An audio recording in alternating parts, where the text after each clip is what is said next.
નમસ્કાર, આપ જોઈ રહ્યા છો સ્પાર્ક ટુડે ન્યૂઝ। સાવલી તાલુકાની ગ્રામ પંચાયતની ચૂંટણીમાં ધમધમાટ શરૂ। તાલુકામાં 29 ગ્રામ પંચાયતની ચૂંટણી માટે ઉમેદવારોએ ઉત્સાહભેર સાવલી તાલુકા પંચાયત ખાતે ઉમેદવારી નોંધાવી। સાવલી તાલુકા પંચાયત અને મામલતદાર કચેરી બે અલગ અલગ સ્થળોએ ચૂંટણીના ઉમેદવારોએ પોતાના સમર્થકો સાથે ઉમેદવારી નોંધાવી। આગામી 22 જૂનના રોજ રાજ્યભરમાં ગ્રામ પંચાયતની ચૂંટણી યોજાવાની છે, ત્યારે સાવલી તાલુકામાં પણ અનેરો ઉત્સાહ જોવા મળ્યો। તાલુકામાં કુલ 80 ગ્રામ પંચાયત છે, જેમાં હાલમાં 51 ગ્રામ પંચાયતમાં સરપંચ કાર્યરત છે અને હાલમાં 29 ગ્રામ પંચાયતના સરપંચ પદ અને વોર્ડ સભ્ય પદની ચૂંટણી માટે ઉમેદવારી પત્રો ભરવાની પ્રક્રિયા ચાલી રહી છે, જેના અનુસંધાને ઉમેદવારો દ્વારા ફોર્મ ભરવાનો ધસારો તાલુકા પંચાયત કચેરીએ જોવા મળ્યો।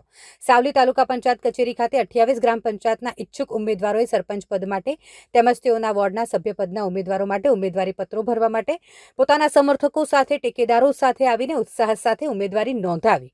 આગામી 22મી જૂનના રોજ યોજાનાર ચૂંટણી માટે સાવલી તાલુકાના ગામ લોકોમાં અનેરો ઉત્સાહ છે। સાવલી તાલુકા પંચાયત ખાતે આવીને અનેક ગ્રામ પંચાયતના સરપંચ પદ માટે 19 અને વોર્ડ સભ્ય માટે 59 ઉમેદવારોએ ઉમેદવારી નોંધાવી। મામલતદાર ઓફિસ ખાતે એક ગામ માટે ઉમેદવારી પત્રો ભરવાનું સ્થળ છે।